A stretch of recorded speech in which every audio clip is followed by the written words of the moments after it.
so consistent, and now we don't see him being as consistent. You know, so something's up. Let's talk about that more. People have been saying, did Drake predict all this? The situation between UMG and Drake, right? Drake released last year on Scary Hours 3 the song Red Button. On that song, he says, if I press the red button, dog, everybody getting heaven gated. Press this red button, dog, and everything forever changes. His manager, Matt Babel, over the weekend, after the legal action news broke, he posted a screenshot of the lyrics, these lyrics of Red Button. So people were like, damn, Drake's manager's posting the Red Button. Everyone was wondering, what is this Red Button, right? It was rumors that was prior to the Kendrick diss and the Kendrick beef, but people thought he might have been talking about Kendrick. People thought it, to be honest, it was for Kanye West or even Pusha T. Yeah. Remember there was a Pusha T song that he didn't drop because he said he went too far. People thought maybe the Red Button was that. The whole time, the Red Button could have been, and it seems like his team is claiming that it was this, because he says everybody getting navigated, everything forever changes. So is this a long game where Drake is trying to break down the system, right? For himself. For himself. But the timing of this shit is ridiculous, because why not press the red button back then? But then now maybe he feels like it's because he lost. He can do the red button? This is my thing, because everyone's like, oh, why, if he had won, would he have sued? No! Yes, you're right. It's because he lost. Like, I don't, like, this is what bothers me about human beings. Two things can be true at once. Yes. Like, that's what a red button is. It's a nuke. It's a self-destruction button. I only self-destruct if I lose. Yo, Drake has been saying this for his whole career. He's a sore loser.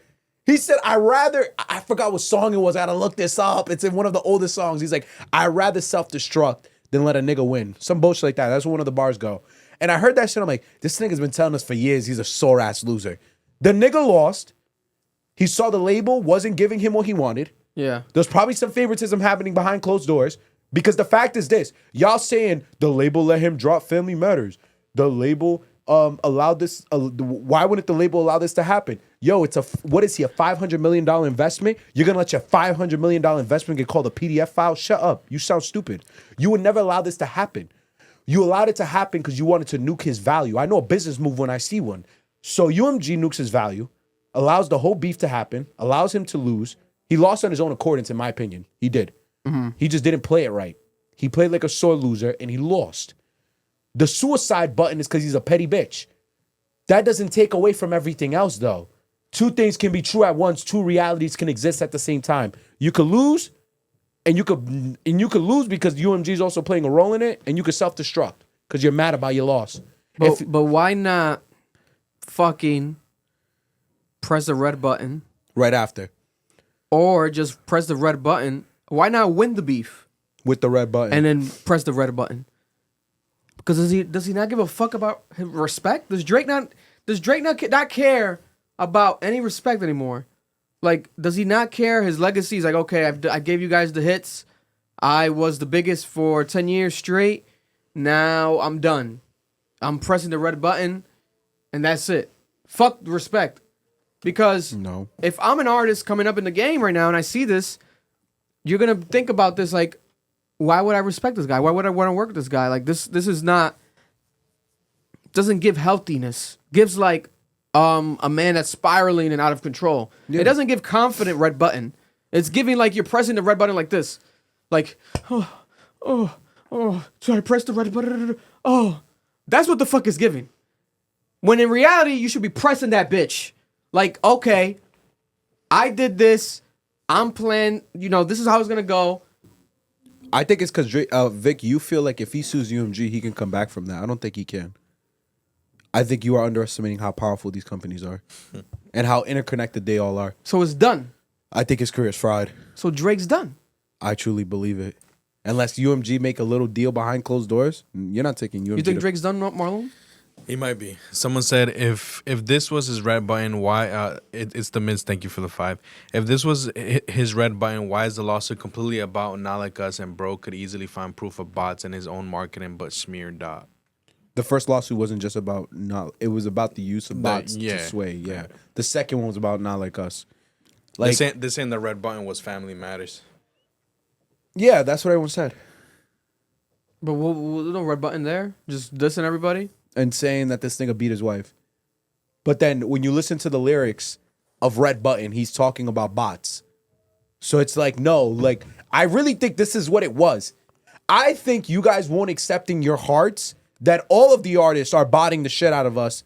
And a lot of us are just seeing product that was promoted to us versus us organically finding it. Yeah. And I think that's what he's calling out, is that system of them picking and choosing who they want to promote. Bro, let's be honest. Artist bot doesn't necessarily have to be the artist. There's hardcore people that would do it for them. I agree.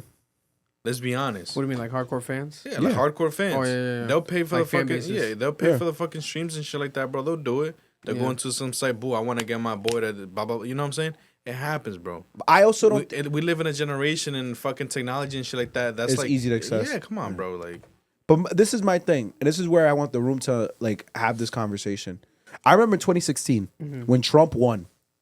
The FBI released a report a few years later about how Russia was using bots to sway the election. They released this comprehensive report that warned the U.S. government of what was coming, and it was how Russia was on Twitter. They were on Facebook making fake Facebook pages. I remember at one point when before Jack sold Twitter, you could go on Twitter and there was keywords that we were looking for when we were arguing with people because we knew that these were from bots. We caught on to the keywords that the Russians were using. yeah.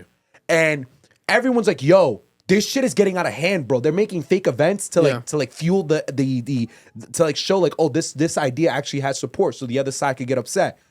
This was in 2016 that Russia was botting us like that, where people were arguing with bots thinking they were real people. If you think that these record labels, these multi-billion-dollar conglomerates do not have bots that are telling you that this song is good or bad on social media, if you think that they're not racking up numbers, you're fucking lying to yourself. And I think that's what Drake's talking about. So UMG is Russia. UMG is Russia. And then Drake is No. Drake is technically Trump.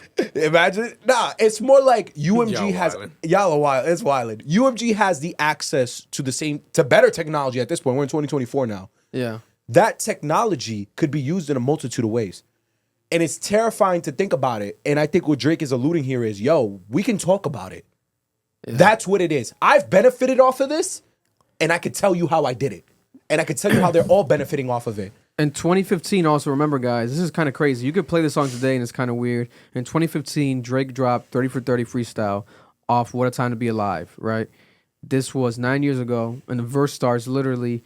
Never thought I'd be talking from this perspective, but I'm not really sure what else you expected when the higher ups come together as a collective of conspiracies to end my run and send me a message.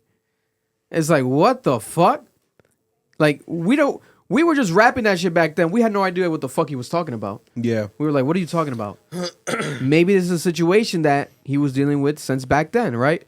He also says, I'm legally obligated if they requested. He's talking about the pregnancy test with girls, but then he goes and says, so much legal action like a Michael Jackson. Luckily, I'm great at avoiding distraction. Used to give no reaction. Now I'm overreacting. A lot of lyrics that were, what's it called? Damn near cryptic. Like There's a lot. You play that shit now and it's like, what the fuck is going on? And you said in the Central C, which is the On the Radar, Yeah. the Drake On the Radar. Let's read the Drake On the Radar. Yeah, read down. My question is, let me ask you this, right? He's saying these things, but if you're the number one charting artist Yeah. for these fucking companies and shit like that, why would they go out of their way to quote unquote try to play you to the point where it makes you look crazy and make you have less sales? At the end of the day, it's gonna smack them as well. Because he's asking for 20% of ownership. All right, And they don't want to give you that. Yeah, but it doesn't matter. It doesn't mean, yo, you know what? Fuck you. I'm a smack your fucking credit and shit like that, and we're gonna make less money. The thing is, at the end of the day, Drake is still the highest selling album this year. Yeah, for sure. Despite all of this. Right. Despite the bullshit he's doing. So that shows That you is crazy too. He is the number one selling rapper this year, no matter what. When it's all said and done, it is Drake. It is Drake. He is number With no one. album. With no album and no bots at this point, because UMG, I promise you, is not giving him that. No album. So this is my thing. I think what UMG is saying How do you is, know there's no bots? who's paying for it? Fans. God bless their hearts. That's dick eating. I hope that's not it.